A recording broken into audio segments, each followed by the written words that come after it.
We are now live, and I want to thank each and every one of you for joining me on another edition of the Red Pill Diaries. I'm your host, your brother, and your friend, Rashid. And without any further ado, I'd like to bring in a person that I personally think knows a lot about the situation with Iran because he's done a lot of guest appearances on Press TV, and he's done a lot of writings and everything. I got to bring in Professor Kevin Barrett, and I'd like to say to you all, Bismillah ar-Rahman ar-Rahim.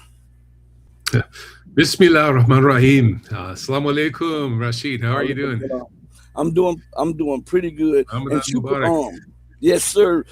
And shukram for joining me today on the platform. I know there's a lot going on, but I know that you can probably make a little heads or tails of what's going on.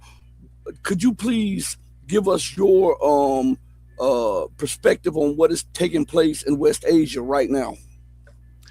Well, this looks like it could be the big one. That is the war that brings down not just the U.S. empire, but 500 years of European world hegemony. I wrote an article to that effect a few days ago. I think that the Zionist crazies have bit off more than they can chew this time.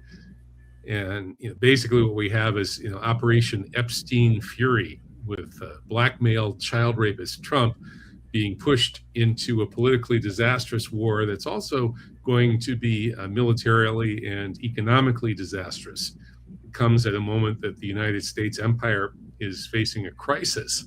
It's been eclipsed by China in terms of manufacturing, economy, technology, and its vassal states in Europe have been killed off by the stupid American war on Russia through Ukraine. And there's a huge economic bubble that's about to pop. This AI bubble is looking extremely fragile. And you put all this together, and then you have this war that they can't win because Iran can shut down the Gulf and keep the oil from flowing, drive the oil prices higher, higher, and higher, and keep pounding American bases. The Americans are going to run out of ammunition in a couple of weeks. And at that point, the Iranians can just finish off all those bases. And so it's a completely bizarre situation. It's a head scratcher as to how these strategic geniuses have managed to march Western civilization over the cliff. But there you have it. And I remember we've talked several times, and we've had multiple conversations together. And I remember one time on the first show that we did, first or second show, you were telling me just how filthy Trump is and how in bed he is with all of these quote unquote people from the swamp. Why do you think that nobody tried to pay heed to you when you were telling the people how Trump made his money? How did he rub elbows with all of these other people? Because you said this on my show. You were telling people about Hillary Clinton. You were telling them about Joe Biden, and you really told them about Trump. Why didn't they take heed? Why did they believe in the no more wars, no more eternal wars, and that I'm going to make America great again? And when you answer that, I'm going to get off the screen for a minute. I hear my car alarm going off, and I want to shut it off while you're talking. Okay, great. I'll do a monologue for you then, and you can get that car alarm. Yeah. So why won't the Trump fanboys wake up and figure this out? Well, a lot of them are. More and more of them are. But I've been screaming from the rooftops about 9/11 since the end of 2003, about Epstein since 2008, and trying to catching on to things a little bit before most people do is, I guess, part of the job description. But yeah, with Trump. It was pretty obvious that there was a huge swamp issue around him from early on. And I have to credit my colleague Gordon Duff at Veterans Today for this. Gordon he's kind of all over the map on a lot of things, and I don't agree with him about certain things. And, he's got a bit of PTSD from a very, crazy career in the Marine Corps and the CIA Black Ops Division. and he's for real. I've seen his Rolodex. I've seen him, pull up these high-ranking people for me to talk to on Skype and stuff. So he's not like some crazy guy pretending he's a CIA vet. He's a real CIA vet. And anyway, back in 2015, when Trump started running for office, Gordon just pulled up all this stuff, and then Katie, the 13-year-old that Trump so brutally raped, sued him, and that court case was there in like 2015, 16. And the story of Roy Cohn and how he created Donald Trump as a made man in the kosher Nostra Jewish mafia was being splashed all over the pages of Veterans Today back then. So I got to credit Gordon for pointing me in the right direction there. And I guess, but it's really all out there. That information is not a secret. It's just that when you find mainstream sources about Trump being formed by Roy Cohn, a precursor to Epstein, about Trump going to parties with Roy Cohn when Trump was in his 20s and Cohn was in his 60s or 50s, 60s or something. And at those parties, Cohn was systematically like raping children. J. Edgar Hoover and his boyfriend Claude Tolson were at some of those parties, and they would be raping little boys.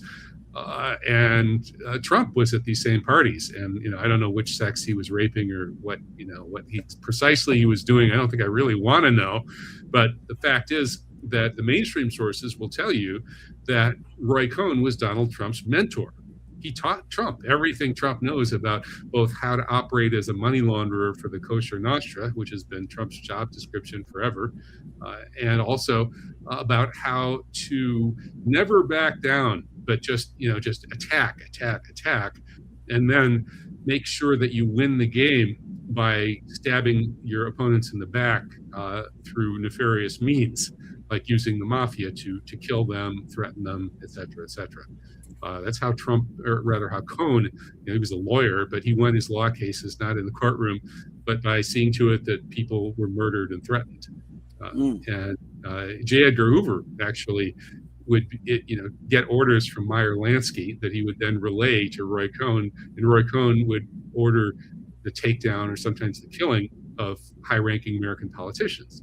So that was who Cohn is. That's he's Trump's mentor. So Trump is as dirty as they come, and Trump's beauty pageant, Miss Teen America beauty pageant, was obviously an Epstein type thing.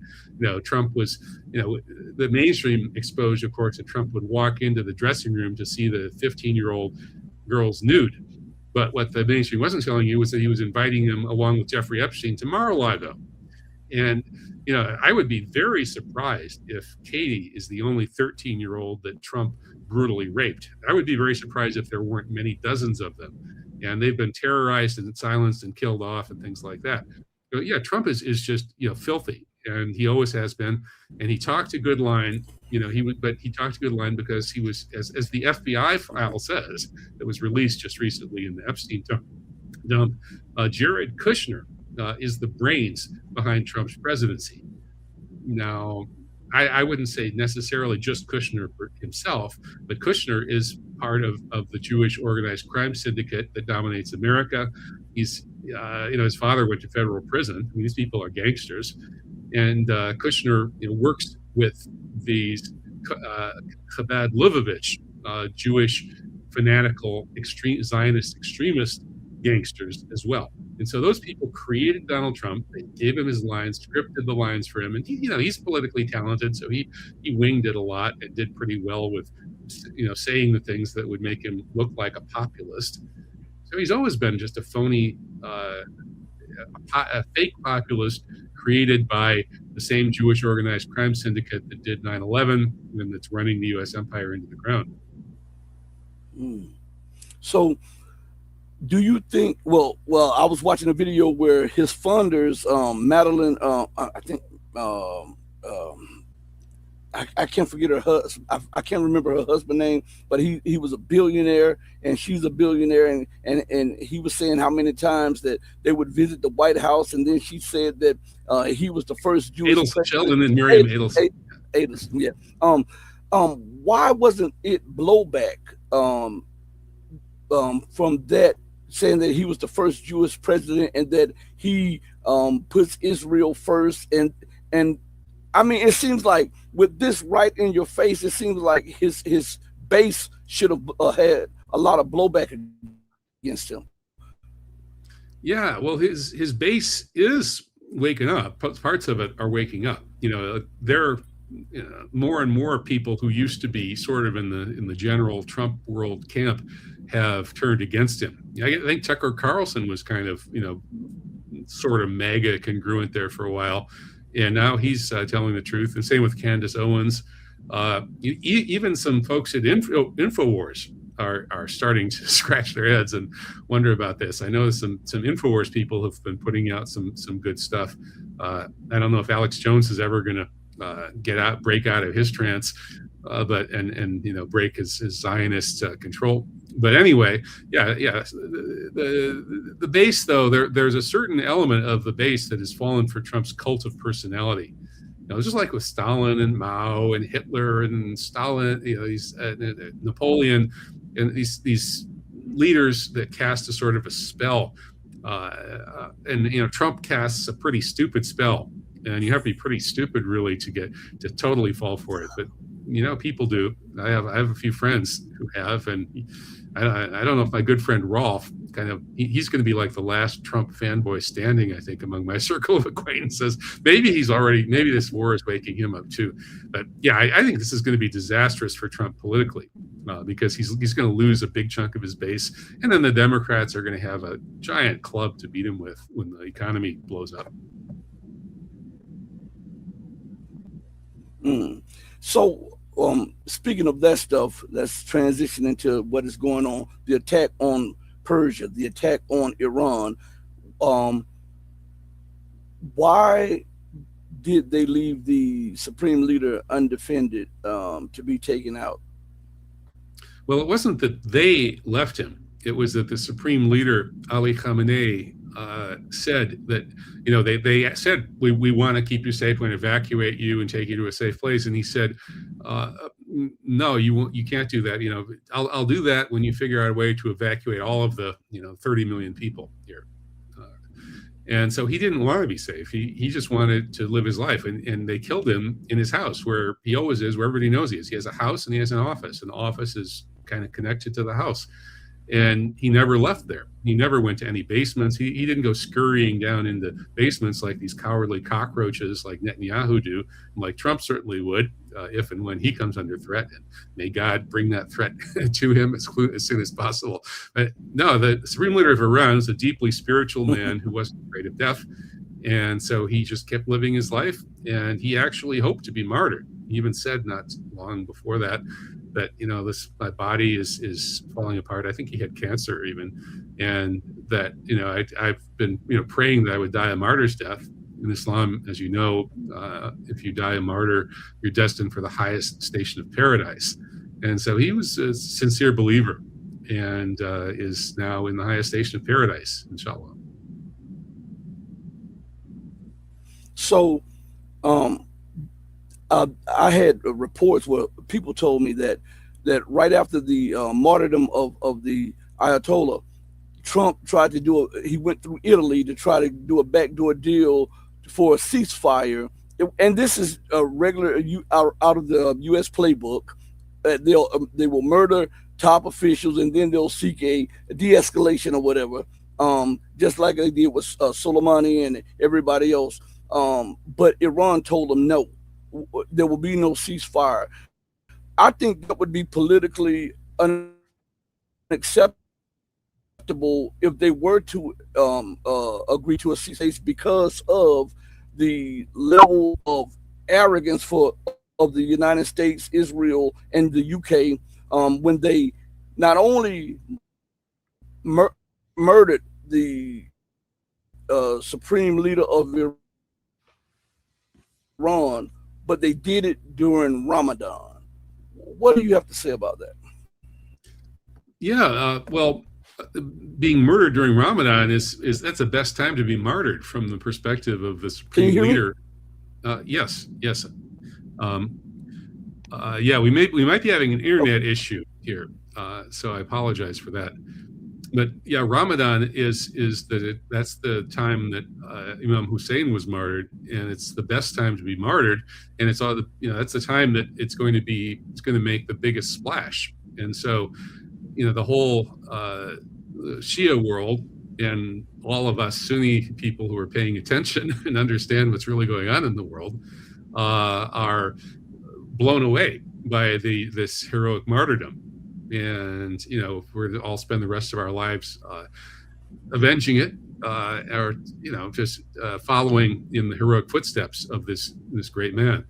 And so they made a terrible mistake by doing this. And there's no way that Iran is going to back down now. And there's no way that any real Muslim is going to back down now. I mean, this is it. We're locked, we're loaded, we're going, and we're not going to ever stop.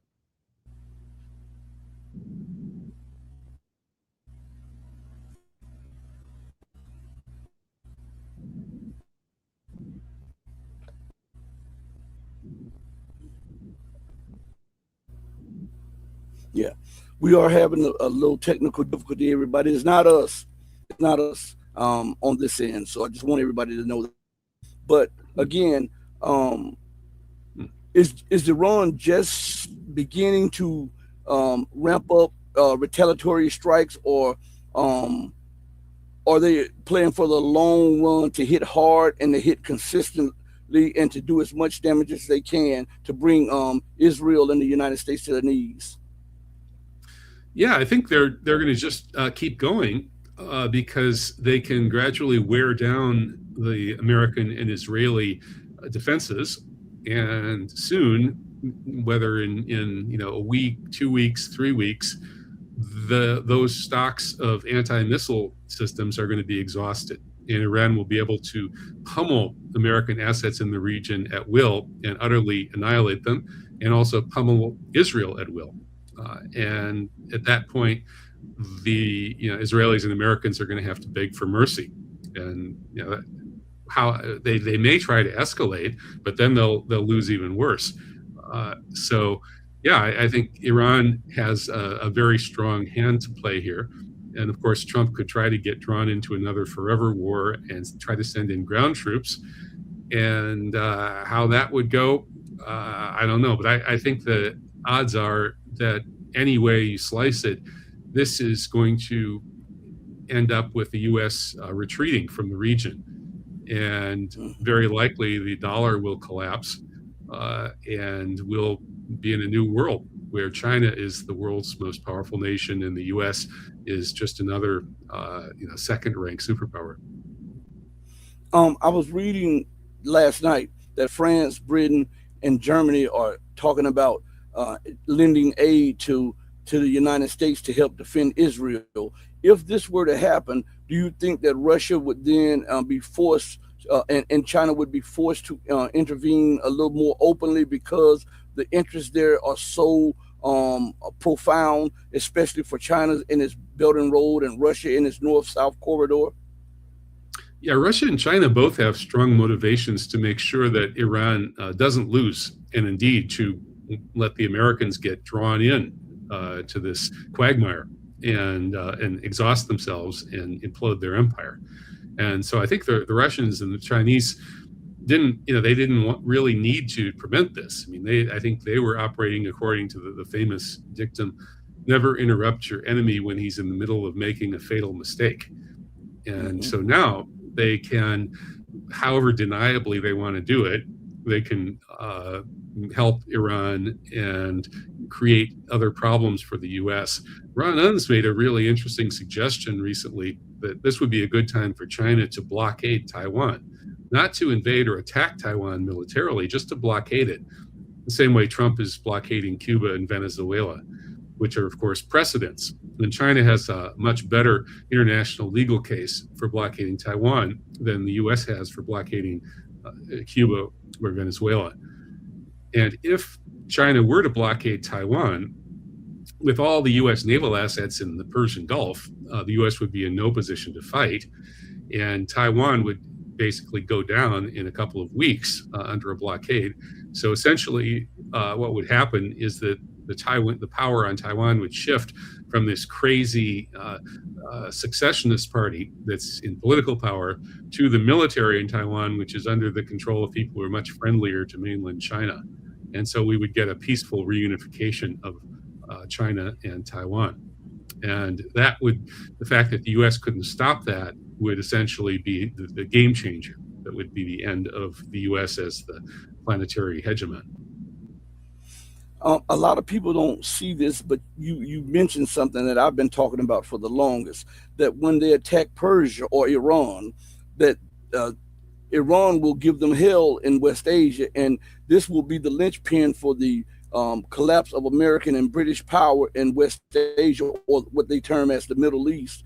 Are you in agreement with me that this will be the thing that completely pushes America and Britain out, and change the geopolitical dynamics of West Asia if the war intensifies and continues? I think that's very likely because, as I said, I think Iran can continue to keep the Gulf closed and can continue to pound all U.S. assets, including the U.S. vassal states, the Gulf states, because they're going to run out of this extremely expensive ammunition, the anti-missile systems and the air defense systems that are currently unable to stop they stop a certain percentage of the Iranian attacks. The Iranians are starting their attacks with the older stuff, with the less effective stuff, and including lots of decoys. And then they force the Americans and the Israelis to use up their air defense systems, their Iron Dome type anti-missile missiles and things like that, shooting at these decoys and shooting at the old stuff. And so the Americans and Israelis are going to run out of those munitions long before Iran runs out of its missiles. And in this case, actually, I think the Gulf states and the U.S. military bases in the region are worse defended than Israel is. I mean, Israel is going to get really pounded, but the Iranians have, I think, the number of long-range missiles they have is just in the relatively low thousands. And the number of shorter-range missiles that they have is in the hundreds of thousands. And so those longer-range missiles are necessary for hitting Israel. And since they just have thousands of those, they're not in that situation where they have infinite firepower to use against Israel. Although they have an awful lot. They have enough to really be the equivalent of a nuclear deterrent.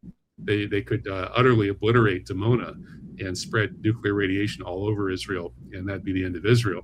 So Israel probably is well advised not to try to escalate to the nuclear level, or that's what's going to happen to them. But the American assets, that these American military bases around the Gulf, are going to be totally undefended, and Iran's going to have hundreds of thousands of missiles to hit them with. So that, and the ships of the Gulf, of course, which are also soft targets. So essentially, Iran can remove the American military presence from the region. That'll be a game changer. And I think politically in the U.S., it's going to be a real shock, and it could be the end of the Trump regime, and how that all shakes out in terms of what happens to the American empire. I don't know, but all of the indicators are that the empire is heading down one way or another at one rate of speed or another.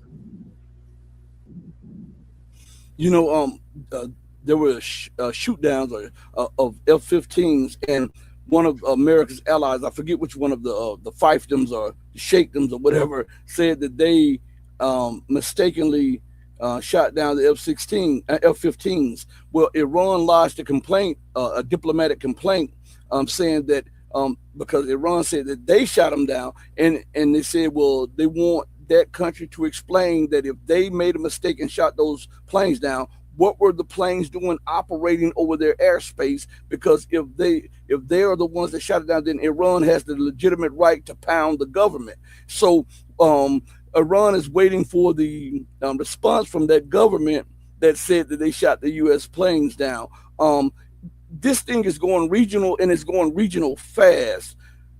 How much longer do you think that the United States can deploy assets to protect Israel? Because it seems more that they want to protect Israel more than they want to protect their own troops and these other bases. Well, that's right. And the Gulf governments are already complaining loudly about this. They're saying that the Americans are using all their assets to defend Israel, and they're not defending us. They're saying, we thought we were under an American security umbrella. And it turns out that there's no umbrella, or if there is, it's tattered. It's got a lot of holes in it. The Americans are working their hardest to try to put the real umbrella up over Israel. And so the Saudis, the Kuwaitis, the Emiratis, the Omanis, the Qataris, these people are very unhappy right now, for good reason. They're seeing their ill-gotten gains going down the toilet because, they threw their chips in with the Americans. And that was the wrong move morally and geostrategically in the long term. They allowed the American empire, which is it has been increasingly run since World War II by crazed Zionist Jews. They allowed that empire to break up the region into these small units and then control those smaller broken up units. And there's no country called Kuwait. Kuwait is just there's hardly anything even, there's no such thing as Kuwait really. It's just one region of the Iraq province of the Ottoman Empire, which was part of the Ottoman Caliphate. And the legitimate government of that, the Islamic government was the legitimate government, and the caliph was its legitimate head. And likewise, Bahrain and perhaps Qatar are part of the Persian Empire. They're part of Iran. They don't exist as countries. What they are is that the British and Americans just broke them off and found some little corrupt gangsters to prop up as their supposed potentates, their emirs and their sultans, and made them their puppets. And so these are puppet states for this evil empire. And those states are going to have to decide whether they're ready to move on to the next stage and not be puppets. And that's going to be the end of some of these states, in my opinion. Saudi Arabia, maybe Saudi Arabia will be around in another 10 or 20 years. It's big enough and wealthy enough that that's possible. But these other ones, I don't think so. Maybe Saudi Arabia actually will absorb the Emirates. Currently, the United Arab Emirates is basically just a cat's paw for the Zionist crazies. The Emirates is just totally run by Israel. That's all it is. It's a branch of Israel. Saudi Arabia, not so much, but they're still heavily indebted to the American Empire. They're implicated in this American empire, and so they're vulnerable now. Iran can not only target their oil infrastructure and make them go broke very quickly because they won't be able to sell any of their oil, but also, if necessary, Iran can destroy their desalination plants, just like it can destroy Israel's big desalination plant. And if they do that, those countries are toast. I mean, they become uninhabitable desert. And so they're totally vulnerable. They're not being protected by the American empire. And so a new order, a new security arrangement is going to have to come out of this. And it's going to be a post-American empire arrangement. It's going to be a post-Zionism arrangement. And I think going back to Arabia, I don't think the House of Saud could withstand that because remember, financially, they have fornicated with the great whore America, and their bank accounts are the recycled money has to go through New York. So if the empire falls, a lot of the money and assets that they're holding in the United States goes along with it if they don't unload it. And I recall the Holy Quran giving a warning to the mother city. And we know what the mother city is. We know it's the holy city of Mecca, to get its act right. So with these corrupt sheikhs and bin the House of Saud, maybe Arabia will stand, but not Saudi Arabia, because that is just a family name that was imposed upon the Arabian Peninsula. As I tell people, there was never a book called Lawrence of Saudi Arabia. There was a book of Lawrence of Arabia, and the corrupt House of Saud stamped their name on it after they made a deal with the British, the French, and the U.S. or whatever. So I think all of these fake leaderships are going to start crumbling and falling under the weight of corruption, under the weight of war, under the weight, especially, you know how America works. When she's in trouble, to deflect her trouble, she will then dime out everybody that helped her and all of the backdoor deals. And maybe this will cause other people to come to the street to demand the fall of these leaders. Do you have any thoughts on that? Yeah, I think that's a good forecast. I recently finished rereading Abdul Rahman Munif's first volume in his Cities of Salt trilogy. And it's Abdul Rahman Munif was I think, Lebanese Saudi sort of dual citizen who lived in so-called Saudi Arabia, which, as you said, is really just Arabia. And it was actually a mid-level British bureaucrat who came up with the name of Saudi Arabia when the British were handing it to the Ibn Saud family. And so anyway, this novel by Abdul Rahman Munif, this actually Cities of Salt trilogy, describes it's a historical novel about the moment when the Americans first came to the Arabian Peninsula. And the arrival of the Americans there is just a curse. And it's quite a wonderful book. And, you reading it, you realize that the characters who saw the true nature of this curse that the Americans had brought were right.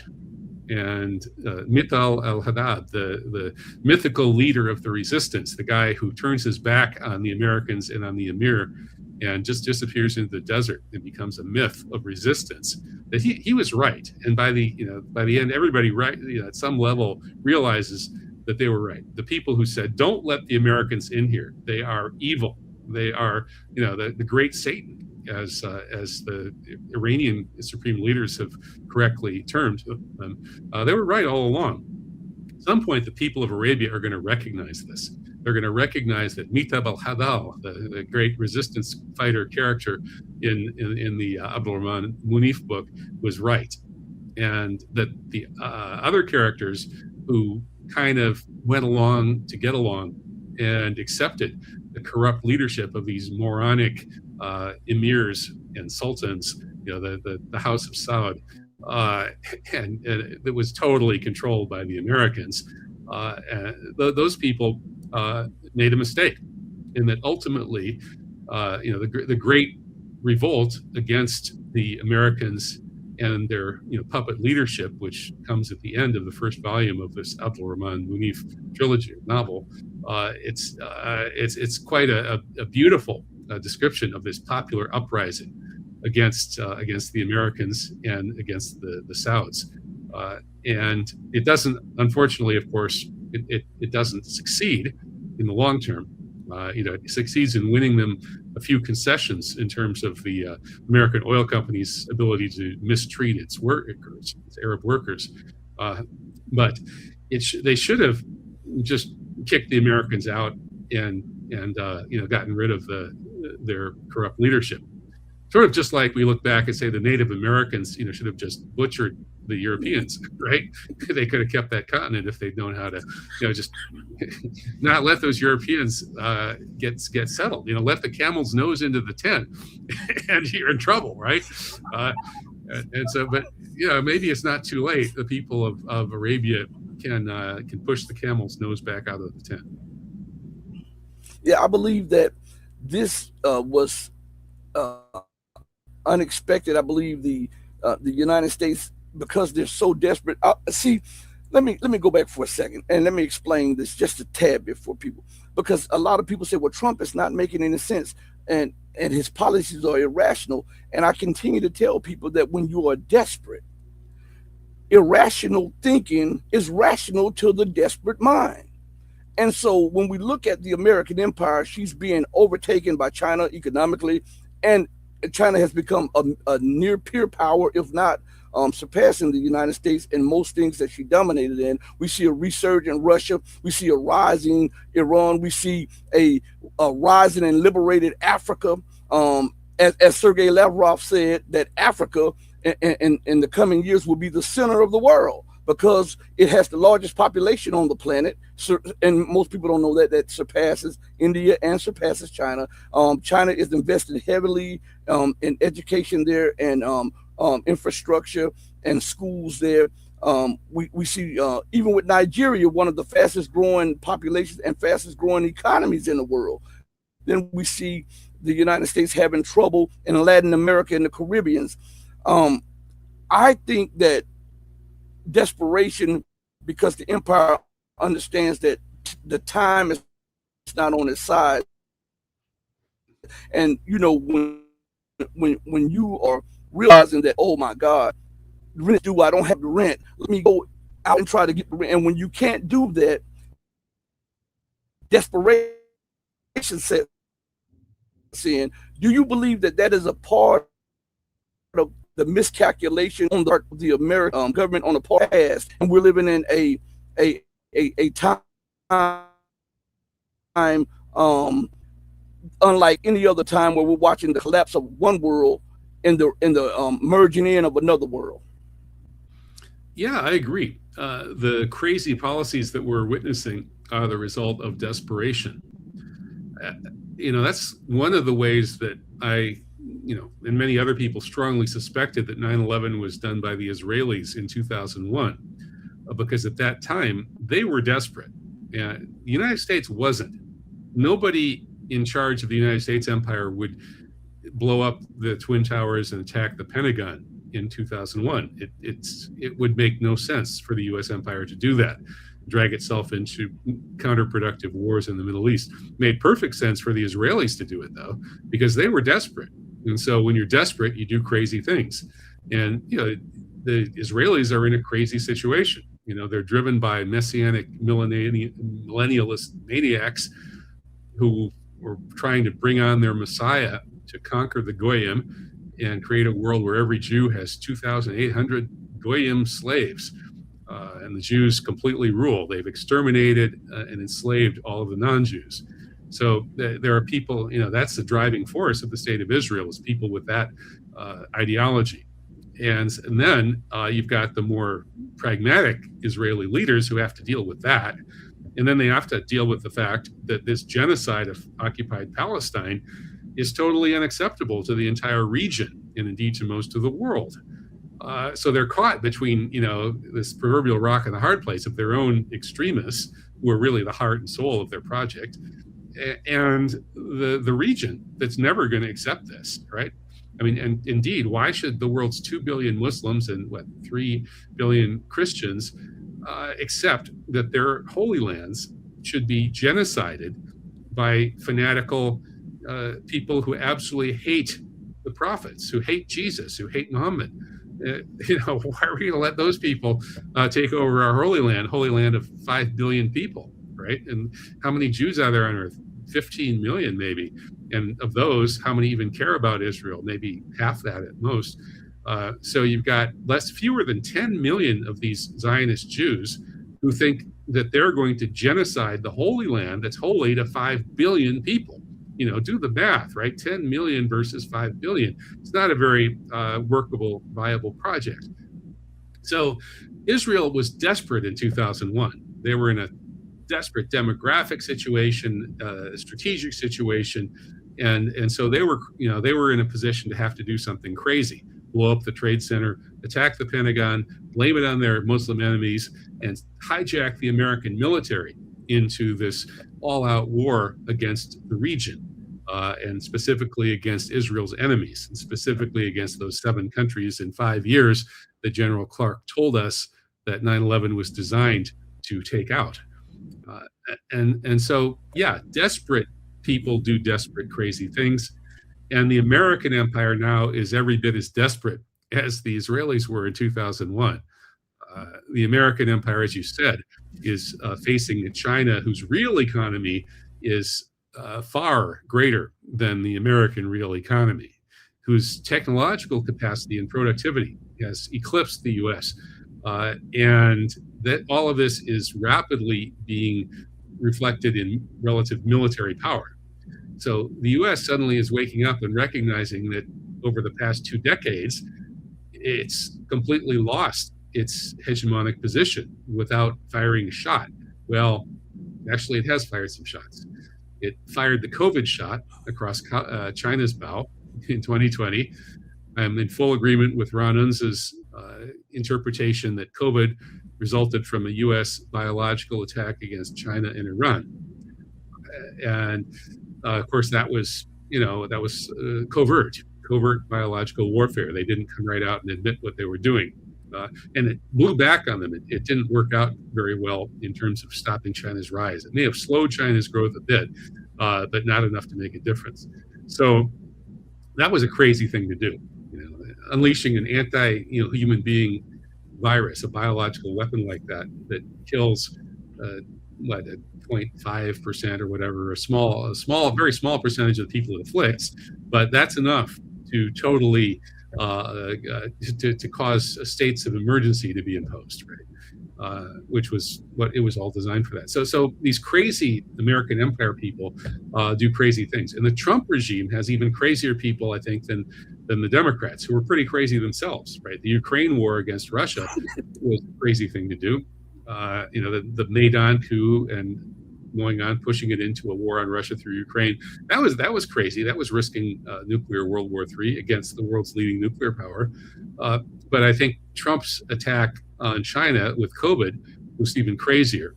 And Trump's attacks on Iran leading up to this current all-out war, Operation Epstein Fury, that's the craziest yet. Well, what is from your sources? What is it looking like in Iran right now, in the region, and that region right now? Because all we hear is the Western news press talking about how Iran is being battered and being destroyed, while Israel is silencing media as much as they can to keep people from realizing that Iran is striking and striking hard. Yeah, the Western media doesn't want its domestic audience to understand what's really going on. They want to create the impression that, oh, it's all going okay, and they want to stop people from turning against this war. Why does the media operate that way? Well, all media to some extent is going to line up behind their country when it's at war, but also the American media are massively dominated by Jewish Zionist owners. The billionaire Epstein class that rules the West has bought up almost all of the Western media. And this billionaire Epstein class is basically like Jeffrey Epstein himself. These are rich Jews who care about what's good for the Jews and what's good for Israel. That's their number one thing. And so the Western media is even more extreme in its counterfactual propaganda regarding these wars for Israel. And so, yeah, the Western media right now is pumping out all kinds of nonsense, as they always have against Iran. I would say the Western media's lies about Iran are bigger than their lies about any other country. They've really deliberately gotten Iran wrong in an extreme way, a way that's shocking even to people like me who are used to the propaganda. And their description of the war, right, trying to make it sound like Iran's getting pounded. Well, yeah, Iran is getting badly bombed, and that's not going to have any effect at all. It's not just the fact that Iranian Shia Muslims embrace martyrdom, and the more of them you martyr, the harder they're going to fight, as we saw during the imposed war in the 1980s with Iraq. But it's that this is actually true of all human beings. It was discovered during World War II that if you bomb populations, it doesn't turn them against the war. It doesn't turn them against their own governments. It reinforces their strong allegiance to their own governments and their dedication to their country's war effort. This is what happened when Hitler sent his buzz bomb rockets against the British during World War II. It rallied the British people against Germany.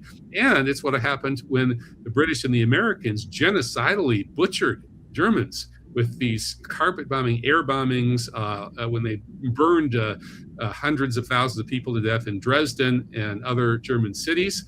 Even these incredible, just utterly genocidal bombings did not turn the Germans against their own government. On the contrary, they reinforced the Germans' will to fight to the very bitter end, which they did. Both the Germans and the British had their wills to fight intensified by these brutal bombing campaigns. And of course, the British-American campaign against Germany was vastly more brutal than Hitler's bombing campaign against Britain. So it's been well known among military historians and military analysts that bombing actually just makes populations back their government even more. And so when the Western media tells us, oh, Iran is getting pummeled, that's not going to produce any hope that that's going to lead to the Iranian people changing their minds and not backing their government's war effort. Instead, what that's about really, it's a lie. Well, to some extent, it's a lie. Who knows? The but the basic picture that they're drawing of the war, where they exaggerate the losses in Iran and try to ignore the losses among their own side, and especially in Israel, that's for domestic consumption. That's propaganda designed to try to prevent support for this war from completely collapsing. Because the support for this war, I don't know if you're aware of this, Rashid, this is the most unpopular war in the get-go of any war in human history that I am aware of. The polls showed 27% approval of this war on its first day. This has never happened before. There's always a rally around the flag effect that produces virtual universal acclaim for a war when it first starts. As we saw with 9/11 and so on, everybody wants to go off and have a war, and they rally behind the president. It's well known that if the polls show that 99% of the people support your war on the first day, that's good. That's what you want. If like only 95% supported on the first day, that's a bad sign. That means it could slip. And if only 90% supported on the first day, you're in big trouble. Well, here, 26% supported on the first day. This is crazy. This is, again, the most unpopular war that's ever been started in all of human history. Operation Epstein Fury will go down, I think, in history as the biggest public relations disaster from the get-go of any war ever. And Trump said that he didn't care what the American people had to say about the war. He's going to fight it. I was reading that yesterday in one of the articles in RT, and they were quoting him about the polls and what the people think about the war, and he said he didn't care. So it all he cares is making sure that he just doesn't want those Epstein files to get released. All those pages detailing the witness interviews around his brutal rape of 13-year-old Katie. We know the Justice Department is illegally withholding those papers. That news hit the mainstream like 3 days before this war started. So Trump doesn't care what people think, because he knows that if he doesn't do what Netanyahu orders him to do, it's going to be even worse. Well, do you have any information on Netanyahu? Because Iran bombed the prime minister's residence, and we haven't heard anything from Netanyahu since Iran bombed the presidential residence. I mean, the prime minister's residence. Mm-hmm. Yeah, who knows? I mean, there are rumors that Netanyahu is hiding in Germany, which would be pretty ironic. And other rumors he's flown abroad, and there are various locations that have been proposed. But yeah, I don't believe he's been heard from. And Iran is claiming that they may have killed him. And if so, I guess sending that guy to hell is something to celebrate. At the same time, though, again, that dictum, never interrupt your enemy when he's in the middle of making a fatal mistake, would suggest that Netanyahu is running Zionism into the ground. I mean, Netanyahu will go down in history as having killed off the possibility of there being a long-term viable state of Israel. And so, once he's gone, if more rational leadership emerges, that actually makes the situation for all of those of us who are fighting to put an end to the Zionist entity perhaps a bit more difficult.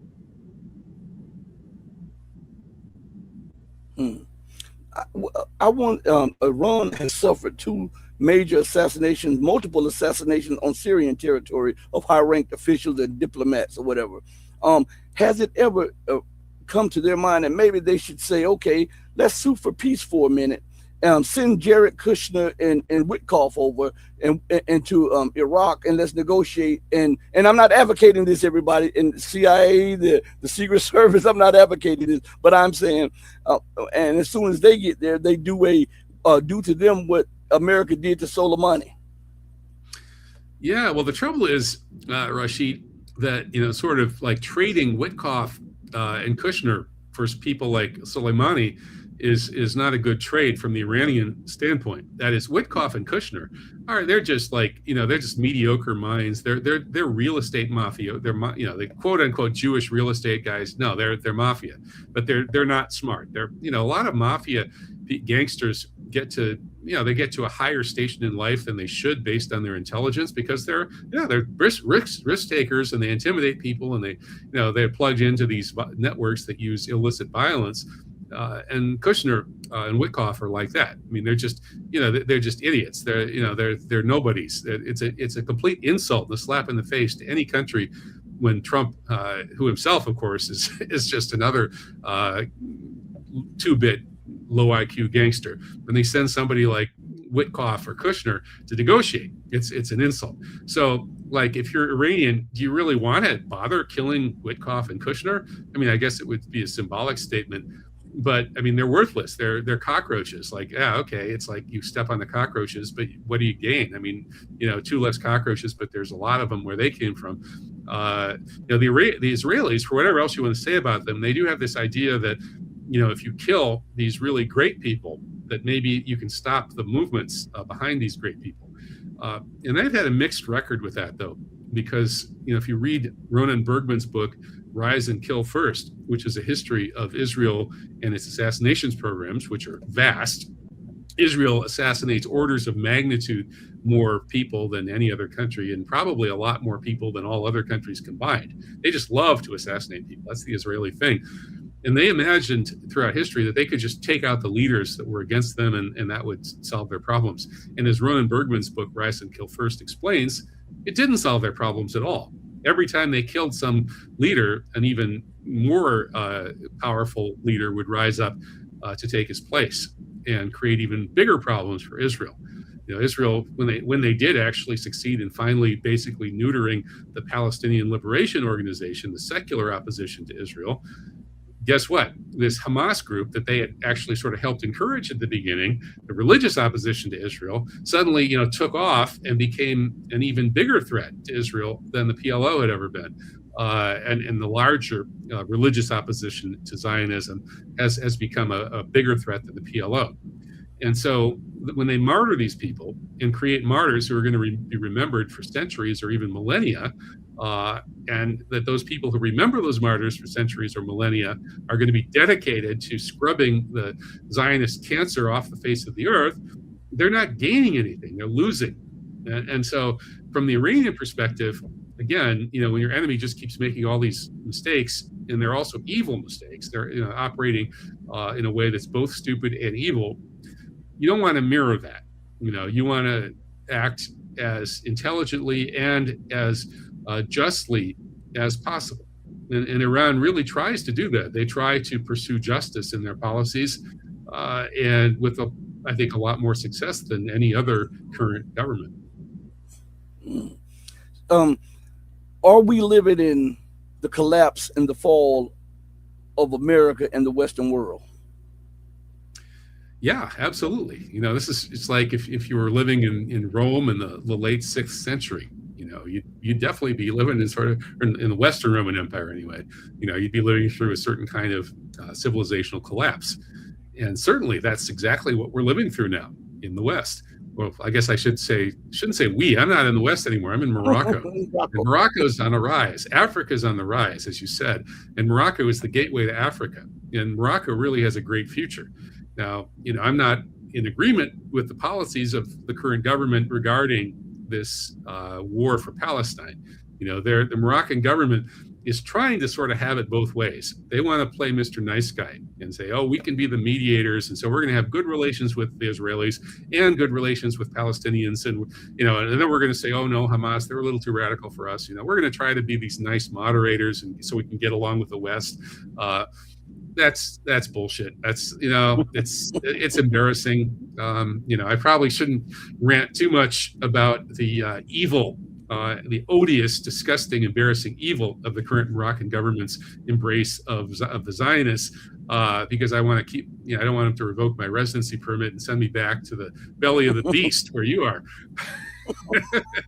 But despite this, the Moroccan government is actually competent in presiding over a country that's improving in so many ways, and setting itself up to be the gateway to Africa, which, as you say, is going to be a big part of the human future. The big growth area of the world is going to be Africa, largely funded by China with Chinese infrastructure help, and so I left the 6th century Rome. I left the imploding the United States and the West, partly because I tried for 20 years to try to wake them up, and I thought maybe the truth about 9/11 would be a big enough slap in the face to wake them up. And at this point, I think they're heading for big trouble. It could be anywhere from like really big trouble, where civil war kind of stuff, a real societal collapse, or it could be less than that. It could be just a big collapse in living standards, and then the kind of political infrastructure that'll have to be used to try to keep a lid on the popular unrest when you get a collapse of living standards. But either way, it's a big trouble is coming to the United States. And then the West is about to become, a memory in terms of its 500 years of global hegemony. That period is about to close. I'm not a professor, so I'm going to ask you because maybe common sense is not so common today. And I often ask people that come on to this show this. I hear the talk of multiple poles of power, and America will be one of the three or four major poles of power in this new dynamic, this new paradigm globally. And my question to you is this: if we were to use history as a base or guideline, and to use mathematics as a base and a guideline, how can America maintain and be one of those poles of power when she has no manufacturing, when she has alienated everybody, when she has made war on everybody, when she's the largest debtor nation in the history of the world, when all of those things come back and she's so divided culturally, racially, economically at home as well as abroad, how is that a recipe for her to maintain her global standing? It doesn't make sense to me. Common sense tells me she will fall and she will fall hard, and that she cannot, in her fall, she will not be able to maintain her position as a great global power. Yeah, no, you're absolutely right.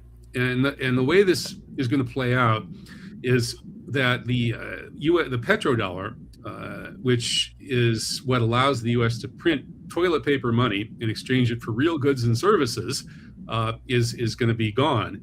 And so suddenly the U.S. dollar is going to lose maybe a third of its purchasing power. And so imagine what happens if everything that you buy, your food, your rent, your housing, your car, everything suddenly costs like one third more. You're going to have a big budget adjustment to make. And so the U.S. is going to face this situation, and it's going to basically it's going to be forced to recognize that its military can no longer buy it this largesse, this petrodollar largesse, robbing the world by printing toilet paper money, by pointing a military gun at everybody's head. Suddenly, you've lost the war. You can't point your gun at people's heads anymore. It's not, that racket is done. So what's going to happen? Well, I think politically, the U.S. is going to have to obviously fold up its military tent. Right now, the United States spends more money on its military than the next 10 countries combined. And that's going to have to collapse. The U.S. is going to have to go to start spending, more, roughly about the same amount per capita on its military as Canada and New Zealand and the European countries and other countries do, which means that the U.S. military budget is going to have to be about maybe one quarter or less of what it is now. And so what that'll do is that'll cushion things a little bit, because that huge pile of money that's being wasted on the military right now will suddenly be real goods and services that go into people's pocketbooks and their real living standards. And so that'll cushion the blow a little bit. But that's what's going to happen is when the U.S. loses its ability to force the world to accept its toilet paper greenback, at that point, a hard choice is going to have to be made between, completely impoverishing the population and then facing riots, or folding up the military tent and bringing it home. And that's what they're going to have to do. Last question of the day for my friend Kevin. Do you think that they will push the world to World War III to try to prevent anybody from ascending past the American empire? Because in their minds, they think that, hey, I would rather rule over a trash heap than to allow anyone to rule in paradise. Yeah, right. That does sound like that satanic, the Satan's quote, right? Rather, better to rule in hell than serve in heaven, out of the famous John Milton poem. And yeah, well, we probably have some Satanists in power, and who knows how crazy they are. But I think it's more of a game of chicken. Like I think that the people in power, the Epstein class, and people anywhere near it, they live very cushy material lives. They're pampered. I mean, they're living better lives materially than the emperors and the kings did in the past ages. And I don't think they want to risk that with a nuclear war, especially since Russia's got these radioactive tidal wave torpedoes that could totally put an end to the eastern and western seaboards of the U.S. that could completely drown the British Isles, et cetera, et cetera. I don't think they really want to risk that. Well, they want to risk it. They just don't want it to happen. So they're playing chicken.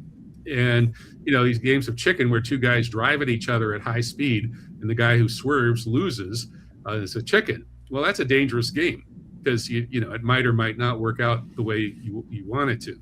And so, yeah, they're kind of doing that, but they're still losing, this war on Russia through Ukraine. They're basically admitting that they've lost, that Russia's going to end up with the Donbass region and more, and with a perfectly strong economy, and that we're going to end up with a rump Ukraine and a much weakened Europe. They've admitted that, they faced that, and so whether they would take it all the way to World War III, there definitely are some people crazy enough to, but there are also people maybe pretending to be crazy enough to, like, the Zionists say we have the Samson option. We'll blow up every capital with nuclear weapon if we ever see we're going down. Yeah, right, you will. Because that if you did that, you and all your people would be hunted down and you would all die slowly and painfully.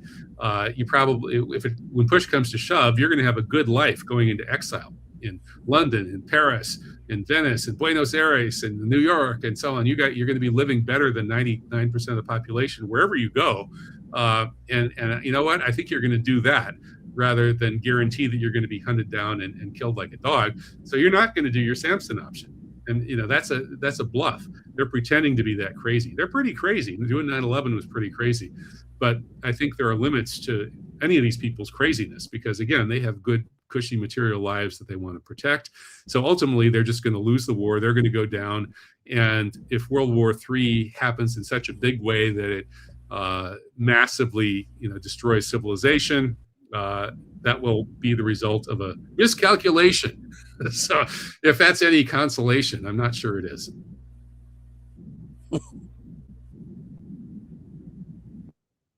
It is.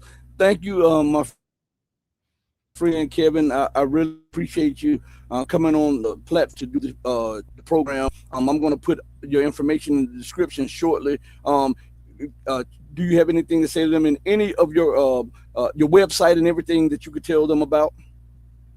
Yeah, my two main websites are truthjihad.com, which is all one word, truthjihad.com, and then kevinbarrett.substack.com. Thank you so much. And I'll send you the video in a few minutes, Kevin. Okay. Well, thank you, Rashid. Appreciate it. God bless. All right. Salam alaikum. Wa alaikum assalam wa rahmatullahi wa barakatuh. Yes. Everybody listen, I want to thank each and every one of you for joining me on this platform. Check this out. This is not it for today. You guys got to meet me back here in about an hour and 20 some minutes. We'll have CIA analyst Larry Johnson on the platform. Also tomorrow, you guys, prime time, we have KJ Noah on the platform tomorrow at 7. We're going to have to move around Dimitri Lascaris to Friday with E. Michael Jones because I believe, I'm not truly sure, but I believe that Carl Czar would be on Thursday. So we're going to have to move a few things around, okay? So I want everybody to show back up and show out as we do this show. Let me put a couple comments up before we go off the air. I want to thank you all for joining me. You're saying thank me. I want to thank you. You guys make it happen. You guys are awesome. Outside of the supreme being, the God of freedom, justice, and equality, you guys kick butt. Now, I want you to know this. Let me say this. And going out, I have to say this. And I know I say it ad nauseum. But sometimes when you want someone to understand something, you say it over and over and over again. Do right by others, not because there's some material gain to be had or some accolades to be had.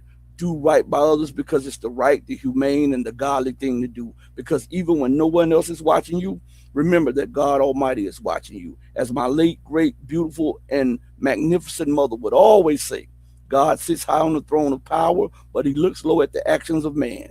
Know that I love each and every one of you who loves truth, but know that the love that I have for you will always pale in comparison to the love that the divine supreme being of freedom, justice, and equality has for you. Until we next speak again, hit that like button and subscribe. Until we next speak again, stay strong, stay true, but above all things, remember to stay righteous. Hey, mama, your baby boy still loves you eternally and more than life. Deuces, everybody. Thank you so much.